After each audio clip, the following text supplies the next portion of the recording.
오늘 선포되는 설교 말씀을 통해서 하나님의 또 한 번 이 한 주간에 여러분의 가정, 가문, 삶에 내릴 축복이 가득하기를 주님의 이름으로 축원합니다.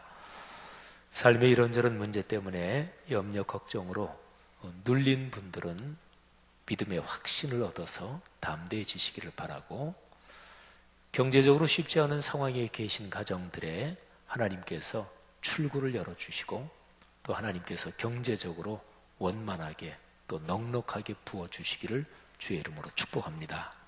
인간관계가 얽히고 또는 맺히고 끊어진 이런 인간관계를 하나님이 오늘 말씀을 통해 다시 한번 넉넉한 마음을 주셔서 아름답게 이어지게 하시기를 주의 이름으로 축복합니다. 5년 전입니다. 그러니까 2013년이네요. 5년 전 이즈음, 가을이겠죠. 그때 예레미야서 말씀을 묵상하고 있었습니다. 근데 그 어느 날 예레미야서 34장 1절부터 5절 말씀을 묵상하면서 크게 은혜를 받았고, 그래서 그때 깨달은 것을 글로 옮겨 놓은 것이 있습니다. 말씀을 묵상하고 매일 묵상한 말씀을 글로 쓰지는 않습니다. 그런데 어떤 날 말씀에 대한 감동이 크게 오면 그거를 글로 이렇게 옮기기도 합니다. 제가 5년 전 그때에 그 말씀 묵상에서 받은 감동을 글로 쓰면서 제목을 말씀을 들으라 이렇게 붙였습니다. 제가 한번 5년 전에 쓴 글을 읽어드리겠습니다.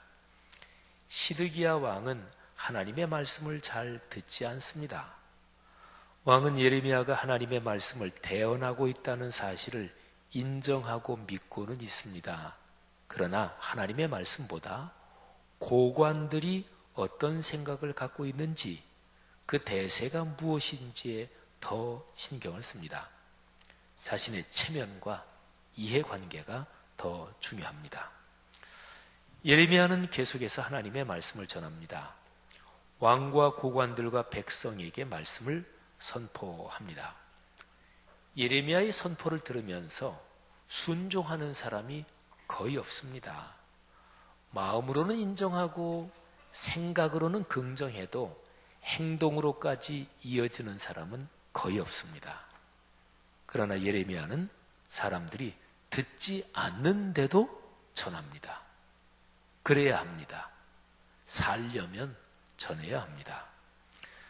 예레미야가 하나님의 말씀을 전하는 가장 중요한 까닭은 그 효과나 효율성이 아닙니다.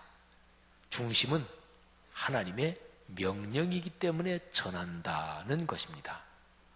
하나님께서 말씀을 주셨고 주신 말씀을 전하라고 하셨습니다. 이것 외에 다른 모든 것은 부차적입니다. 하나님의 명령에 순종하는 것이 최우선순위요 심장입니다. 여기에 예레미야의 소명이 걸려 있습니다. 예레미야서 34장 4절의 표현을 보십시오. 유다의 시드기야 왕이여 여호와의 말씀을 들으라. 왕이라도 들어야 합니다. 왕이기 이전에 그저 사람으로서 들어야, 그래야 자신이 삽니다. 그리고 왕이니까 더 귀 기울여 들어야 합니다. 그래야 자신이 살고 백성이 삽니다. 우리 자신을 살펴봅시다.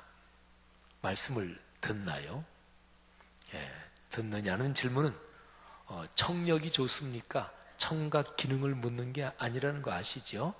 어린아이가 있을 때 아유 말을 잘 듣네. 그러면 그런 어린아이가 청각 기능이 좋다 이거 얘기하는 거 아니죠? 말을 듣고 행동하고 순종하는 걸 말하잖아요. 우리 자신을 살펴봅시다. 말씀을 듣나요? 다른 모든 것을 접어두고 말씀 자체에만 귀를 기울이나요? 그래야 합니다. 그래야 삽니다. 저는 5년 전에 예레미야서의 말씀에서 제가 깨달음을 얻었는데, 그것은 하나님의 말씀이 삶으로 이어져야 한다, 이제 그런 깨달음이죠. 근데 그때가 가을이었어요. 저는 가을을 특별히 계절 중에서 좋아하는데 아마 우리 성도분들 중에서 오늘 설교 제목 가을비가 내리면 이 제목을 듣고서 아이고 우리 교회 지목사님 저 양반이 가을을 좋아하는데 어떻게 용케 10월 둘째 주일 되기 전까지 가을 얘기를 한 번 안 하더니 잘 참으셨네. 근데 드디어 또 시작이네. 뭐 이렇게 아마 생각하시는 분이 계실 거예요. 근데 저는 가을을 생각하면서 이 사계절 중에 하나님께서 특별한 어떤 은혜의 장치, 영적 장치를 가을에 걸어 놓으셨구나. 저는 그런 생각을 합니다.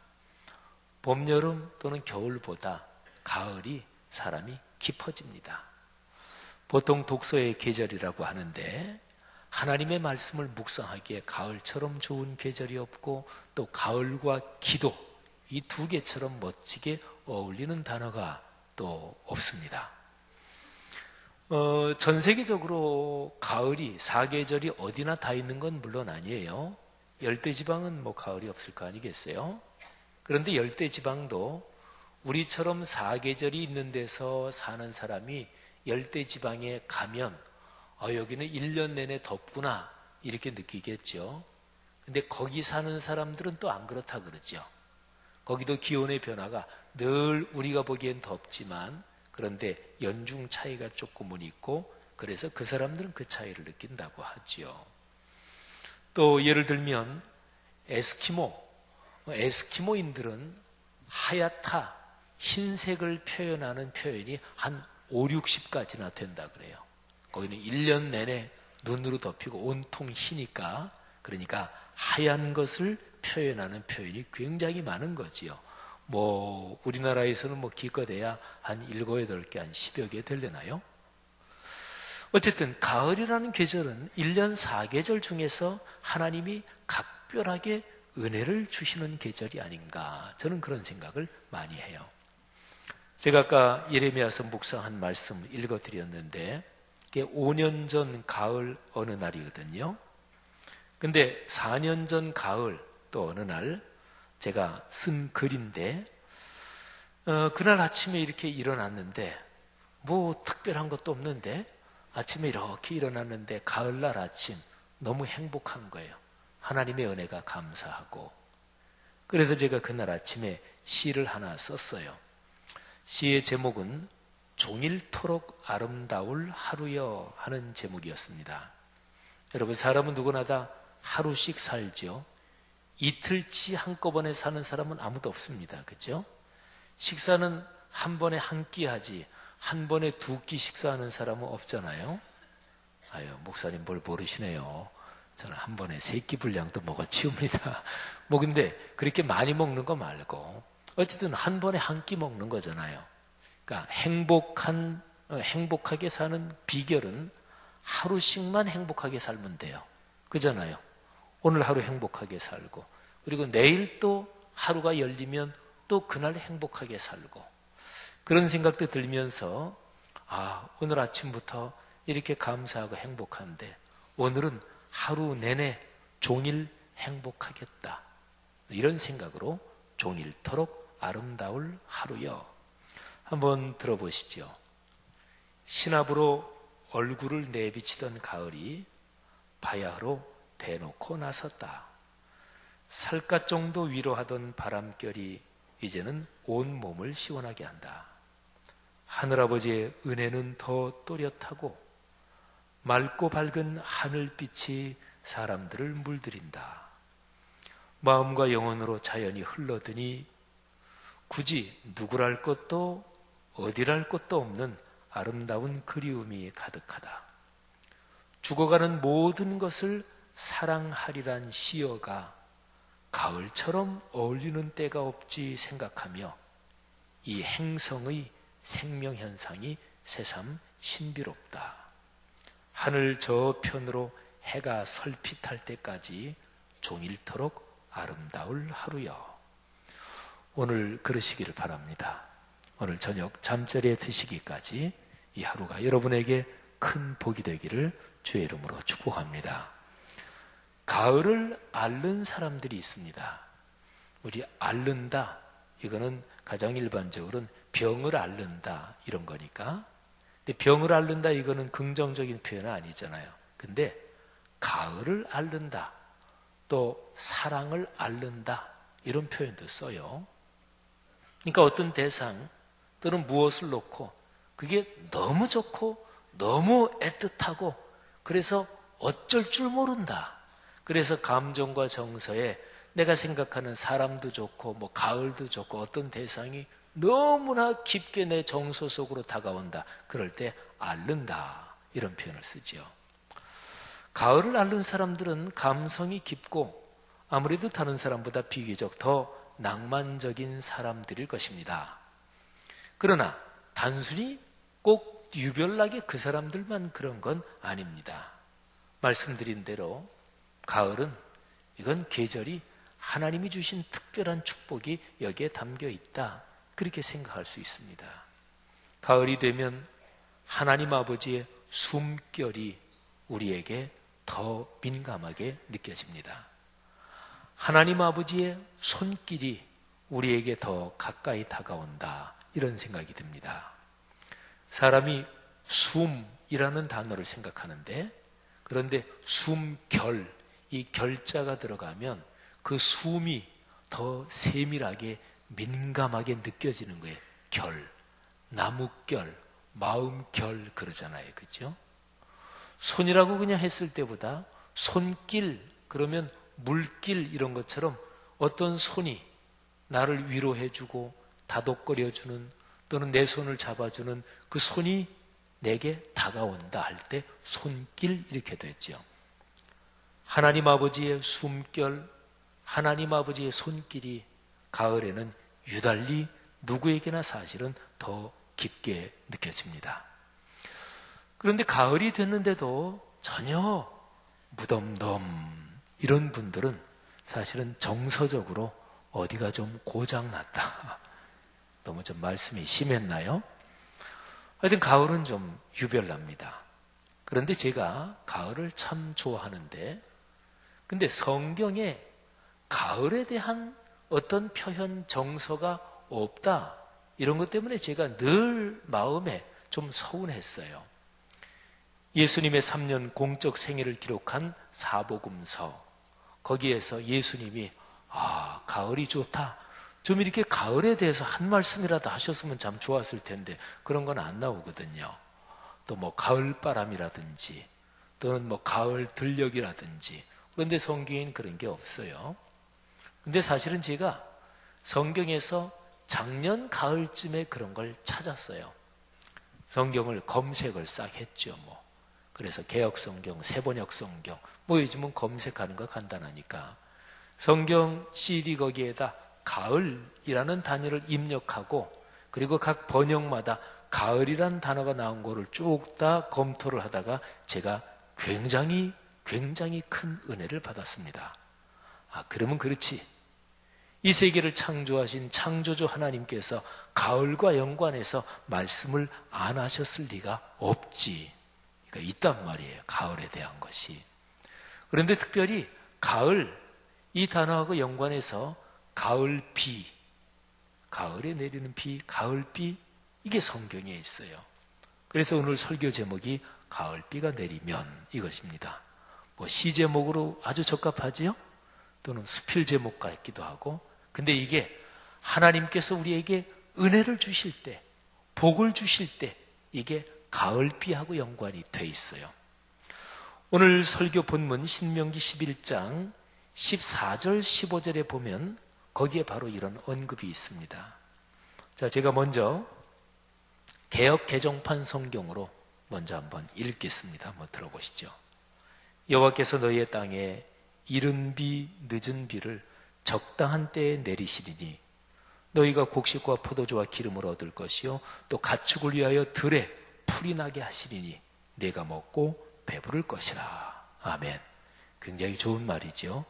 이른 비와 늦은 비. 그래서 곡식 포도주가 잘 열매를 맺고 또 들에 풀이 나고 먹고 배부른다. 소출이 풍성하다. 굉장히 아름다운 구절이잖아요. 근데 이 구절을 목사님 거기에 가을이란 단어가 안 나오네요. 이렇게 아마 생각하시겠죠. 그러면 이 번역을 표준 세번역 성경으로 제가 다시 한번 읽어드릴 테니까 여기에 보면 가을이란 단어가 나와요. 들어보시죠. 주님께서 당신들 땅에 가을비와 봄비를 철따라 내려주셔서 당신들이 곡식과 포도주와 기름을 거두게 하실 것이며 들에는 당신들의 가축이 먹을 풀을 자라게 하여 주실 것이며 그리하여 당신들은 배불리 먹고 살 것입니다. 아멘.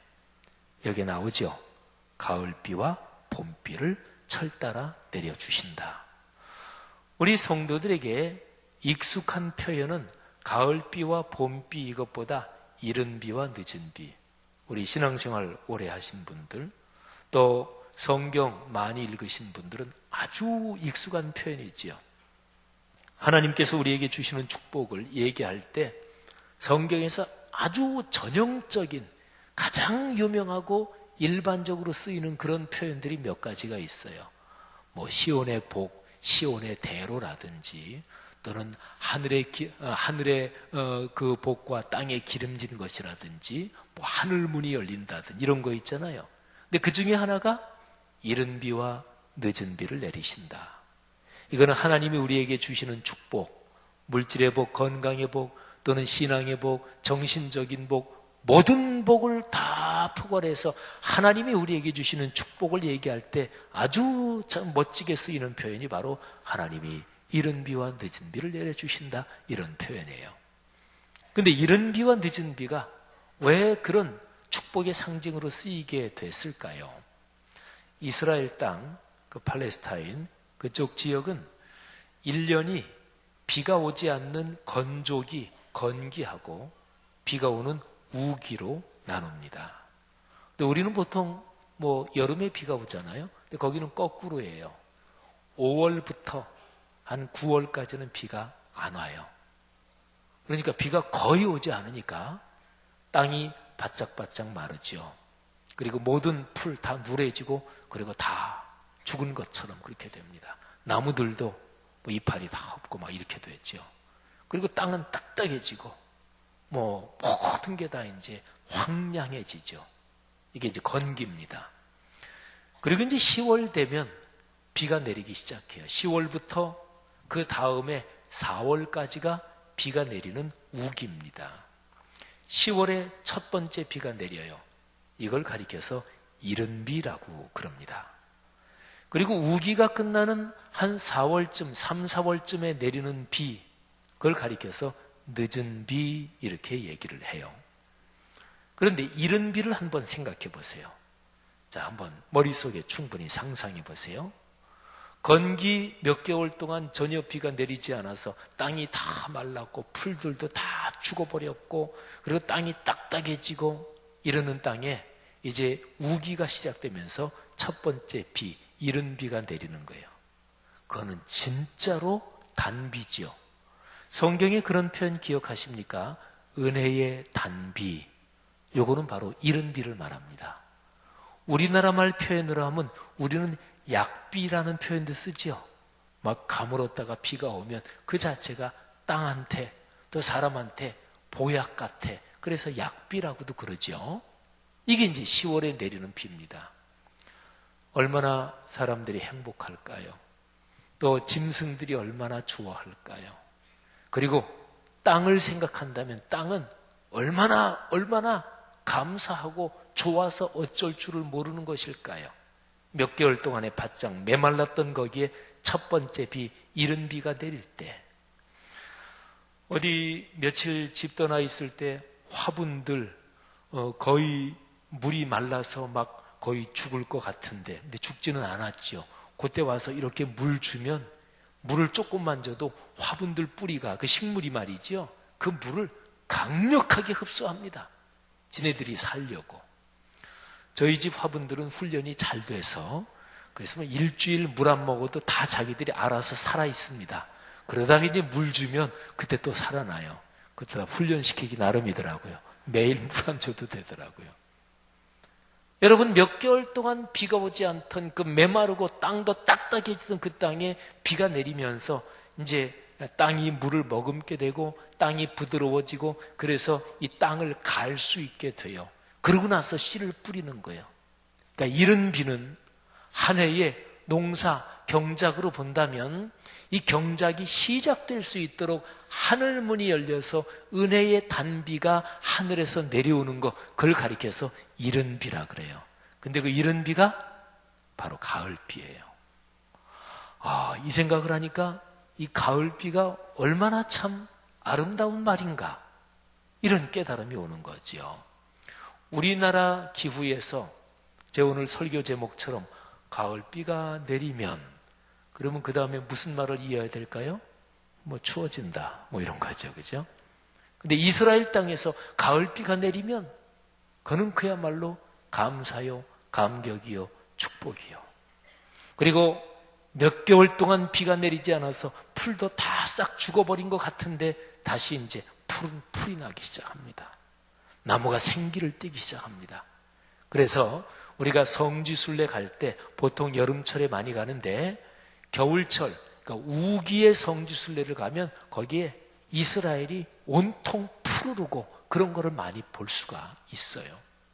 이게 바로 이른 비입니다.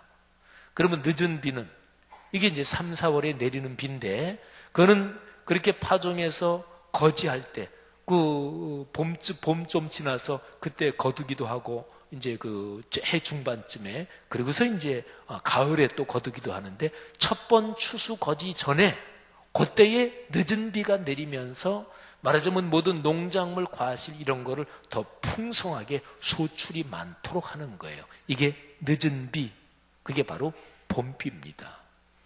그러니까 이른 비, 가을비는 하나님의 은혜와 축복이 시작되는 것이요, 그리고 늦은 비, 봄비는 하나님의 은혜와 축복, 먹고 사는 일에 그것이 완결되는 그런 비인 거죠. 참 멋있죠, 그렇죠? 그래서 성경에서는 이른 비와 늦은 비를 하나님이 때 맞춰서 철따라 내리신다, 이게 하나님이 너희를 돌보신다, 잊지 않으셨다, 축복하신다, 여기에 대표적인 표현인 것이지요. 또 하나 묵상할 게 있습니다. 하나님께서 이른 비와 늦은 비를 적당한 때에 내리신다. 세번역 성경에 철따라 내리신다. 그런데 여기에 때라는 단어가 있잖아요. 어느 때 하나님이 주신가요? 적당한 때. 근데 이 때가, 이제 구약 성경이니까 신명기는 구약이 히브리어로 쓰여졌어요. 히브리어로 에트라고 발음합니다. 근데 이 에트가 대답하다, 이런 동사 아나, 여기에서 나온 말이에요. 여러분, 어떤 사람이 하나님께 기도하는데 하나님이 대답을 안 하셔, 응답을 안 하셔, 그러면 힘든 거잖아요. 하나님께 우리가 기도하고 또 간구하는데 하나님께서 응답하신다, 이게 대답하신다는 거잖아요. 내가 어떤 사람에게 질문을 하는데 그 사람이 들은 척도 안 해, 말하자면 무시하는 거죠. 그때 제일 기분 나빠요, 그죠? 내가 어떤 사람한테 문자나 카톡을 보냈어, 근데 대답을 안 해. 이거를 전문용어로 뭐라 그러지요? 어떻게 그런 전문용어를 다 아세요? 굉장히 어려운 단어인데 저는 몰랐는데 이쪽이 한 말을 그냥 전해드립니다. 그걸 전문용어로 씹는다 그런대요. 내 문자를 씹어? 이렇게 되는 거예요? 알았어요. 누구에게 질문을 했는데, 말을 했는데 무시해, 이것처럼 기분 나쁜 게 없죠. 근데 누가 어떤 질문을 하더라도 정성껏 대답하고 응답하고, 이게 아름다운 거잖아요. 우리가 하나님께 기도할 때, 또 우리의 삶의 이런저런 필요 때문에 어떤 소원과 갈망을 가질 때 하나님께서 그때 대답하신다는 거예요. 근데 대답을 하나님이 언제 하실까요? 적당한 때, 아주 적절한 때. 그게 바로 때, 이 히브리어로 에트라고 하는 단어예요. 제 아무리 좋은 말도 적당한 때 하지 않으면 별로 효용가치가 없습니다. 또 주책 없이 아무 때나 진지하면 사람들에게 미움받아요. 회의할 때 꼭 그러는 사람이 있어요. 회의가 사실은 다 끝날 때 됐는데 그때 이렇게 손들어가지고 굉장히 진지하게 길게 얘기하는 거예요. 그러면 미움받아요. 그러니까 때를 알아야 돼요. 다 끝날 때 되면 사람들이 회의 빨리 끝났으면 하면은 그냥 유별난 거 아니면 꼭 해야 될 거 아니면 말을 줄여야 되는데, 그때 그냥 이렇게 손들고, 그런 사람은 흐름을, 주제 파악을 못하는 거지요. 다른 사람 상황 생각하지도 않고 주변 흐름 생각하지도 않고 그냥 저 혼자 제 속으로 이렇게 생각해서 이게 맞아, 이게 옳아. 되게 이제 고집스러운 사람들이 되게 그러지요. 그러니까 때에 맞아야 돼요. 하나님께서 하늘문을 여시고 비를 내려주시는데, 가을비도 내려주시고 봄비도 내려주시는데, 하나님이 적절한 때 철 따라 비를 내려주신다는 거예요. 에트. 이 에트가 우리가 많이 아는 신약 성경 헬라어로 말해보면 그게 카이로스라는 뜻이에요. 카이로스.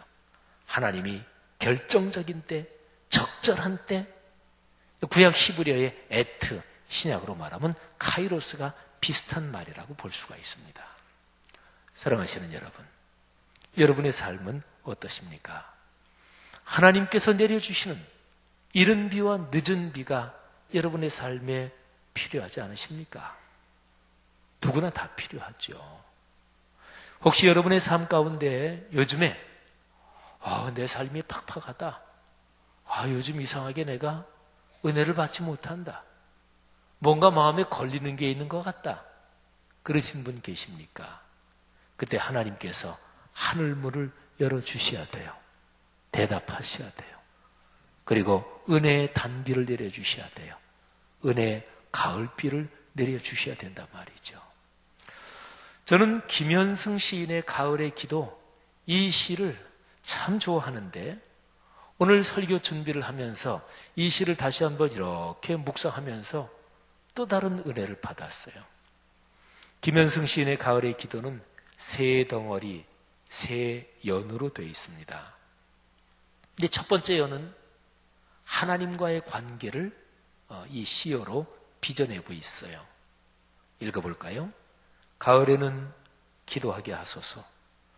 낙엽들이 지는 때를 기다려 내게 주신 겸허한 모국어로 나를 채우소서. 첫 번째 연이에요. 기도한다, 이런 단어가 나오니까 나와 하나님과의 관계죠. 그 다음에 두 번째 연입니다. 첫 번째 연이 나와 하나님과의 관계를 말한다면 두 번째 연은 어떤 관계를 말하는지 한번 들어보면서 생각해 보십시오. 가을에는 사랑하게 하소서. 오직 한 사람을 택하게 하소서. 가장 아름다운 열매를 위하여 이 비옥한 시간을 가꾸게 하소서. 어떤 관계인가요? 사람과의 관계. 근데 사람을 사랑하되 한 사람을 택하게 하소서. 여러분, 우리 그리스도인으로서 이 가을에 내 주변에 예수를 믿지 않는, 영생의 구원을 알지 못하는 어떤 한 사람을 정하고, 하나님, 이 가을에 이 한 사람을 꼭 주님 앞으로 인도하게 하옵소서. 그리고 가장 아름다운 열매라는 표현이 나오는데, 어떤 한 영혼이 예수 그리스도를 만나 하나님의 자녀가 되는 것, 이것보다 더 아름다운 열매가 어디 있을까요? 우리의 주님 예수 그리스도께서도 한 사람이 주님 앞으로 돌아오면, 하나님 앞으로 돌아오면 하늘에서는 그 한 사람 때문에 잔치가 벌어진다고 했으니까, 김현승 시인의 시어에서 가장 아름다운 열매, 이것은 한 영혼이 주님 앞으로 돌아오는 열매라고 봐도 좋을 것입니다. 어떤 한 사람을 마음에 품고, 하나님, 이 아름다운 계절에 이 사람이 꼭 가장 아름다운 삶의 복을 받게 예수님 믿게 해주십시오. 그렇게 이 가을에 간절하게 기도하는 어떤 성도가 있다면 하나님이 그 사람을 얼마나 사랑하시고 얼마나 고마워하실까요? 마지막 연은 그러면 또 무슨 관계일까요? 들어보시죠. 가을에는 홀로 있게 하소서. 나의 영혼 굽이치는 바다와 백합의 골짜기를 지나 마른 나뭇가지 위에 다다른 까마귀 같이. 이거는 자기 자신과의 관계를 말해요. 자기의 내면으로 깊어져서 자기의 영혼과 마음을 성찰하는 그런 것을 말합니다. 너무 참 대단한 시죠. 믿음이 참 깊으셨던 김현승 시인, 이 시를 지을 즈음에 하나님께서 거룩한 영으로 김현승 시인을 축복하셨을 것이 분명합니다. 그래서 가을은 어떤 계절인가? 하나님과의 관계를 다시 한번 점검하고 새로 깊어지게 하고, 그리고 다른 사람과의 관계를 다시 한번 살피고, 특별히 어렵고 힘든 사람 보살펴주고, 아직까지 영생을 알지 못하는 영혼을 사랑하는, 그리고 마지막으로는 자기 자신의 내면을 살피면서 나를 좀 더 성찰하는 그런 계절이란 말이죠. 이런 일을 하기에 가을처럼 더 좋은 계절이 어디 있느냐, 그런 거지요. 하나님께서는 이른 비와 늦은 비를 내리시는데 마침 이 가을에 하나님께서 가을비, 이른 비를 여러분의 삶에 내려주시기를 주님의 이름으로 축복합니다. 오늘 신명기에 나오는 이 가을비, 그거를 사실은 우리 공동체에 이미 내려주셨습니다. 그게 바로 지난 주간에 있었던 월화수 주일부터였죠. 주일 월화수에 있었던 한가을 말씀 사경회예요. 이미 하나님이 은혜의 가을비를 내려주셨습니다. 물론 여기 계신 분들이 다 참여한 건 아니지만 담임 목사는 이런 얘기를 해야 돼요. 제가 이 얘기를 왜 하겠어요? 여기 2부 예배 참석한 분들 중에서 한가을 말씀 사경에 한 번도 참석하지 않은 분들 마음에 찔리라고 얘기하는 거예요. 우리 샬롬 찬양대는 큰 봉사예요. 그런데 찬양대가 봄철, 가을철 말씀 사경회 할 때 월화수, 그 중에 샬롬 찬양대 하루 하잖아요. 근데 그때에 나오는 분이 하나님이 보시기에 귀한 사람이에요. 그죠? 주일날은 이렇게 쭉 다 나오시잖아요. 근데 주일 외에는 나는 안 나온다. 물론 직장이나 다른 게 있지만 내가 찬양대원으로 맡은 직무, 그래서 그런 연중 적어도 정해져 있는 그때에 내가 미리 시간을 조정하고 그래서 나오는, 저는 우리 교회 지금은 권사님 되신 어떤 권사님이 제자반 훈련 받을 때 남편이 암이 걸렸어요. 그래서 병원에서 남편 돌봐야 돼. 그런데도 시간 내서 제자반 훈련 받았던 권사님을 저는 가끔 가다가 성도들을 위해서 기도할 때 그분이 기억이 나요. 그 네 분이 기억이 나요. 제가 그때 얼마나 마음속에 그분을 위해서, 네 분을 위해서 많이 기도했는지도 몰라요. 내 남편이 암 걸려서 병수발해야 되는데, 그런데 제자반 훈련에 우선권을 두고 나온다. 하나님께 축복을 받는 방법 어렵지 않습니다. 우리 샬롬 찬양대 내년 봄 말씀 사경회 때는 주일에 앉는 이 인원이 그대로 다 나오시기를 주의 이름으로 권면드립니다. 하나님께서 은혜의 단비, 은혜의 가을비를 사실은 지난 주간에 한가을 말씀 사경회 때 이미 내려주셨는데 그때 참석하지 못한 분들을 위해서 하나님이 또 내려주셔요. 다음 주일에 우리 한가을, 꿈새 한가을 일주일 6번 있습니다. 아유, 담임 목사님이 역시 노련하시네. 오늘 어쩌면 그렇게 설교하면서 그걸 그렇게 이어가시나. 우리 여기 샬롬 찬양대 솔리스트들, 또 지휘 반주자님들, 우리 꿈새 한가을 꼭 참여하시지요. 우리 솔리스트 여러분, 그러잖아요. 내가 고의를 맡았다 이것 때문이 아니라 내가 예수 믿는 그리스도인으로서 내가 은혜를 받아야, 그래야 내가 사는 거예요. 여기 교회 음악 하시는 전문가들, 여러분 분야에서 최고로 정상에 오른 사람들이 누굽니까? 여러분이 되고 싶은 목적, 그 상태가 어떤가 한번 생각해 보세요. 근데 여러분이 되고 싶은 그 자리에 서 있는 그 사람들이 인격이 아름답고 다 행복하십니까? 그 바닥에 있는 사람들은 그 바닥에 있는 사람이 제일 잘 알죠? 인격이 비루하고 욕심 사납고 음악적인 기량은 뛰어날지 몰라도 그 사람의 인생은 누추하고 비루한 사람들 많잖아요. 제가 목사니까 목사로 얘기하자면 목회자 중에서도 그런 사람 많아요. 교회가 크다고 유명하다고 그 사람의 인품이 훌륭한 건 절대로 아닙니다. 여러분, 인생을 살아가는 근본 목적이 무엇인가요? 내 마음이 예수 그리스도 닮고 하나님의 성품에 참여하며, 그리고 내 마음에 하늘의 기쁨이 넘치는 거, 이거 아니겠어요?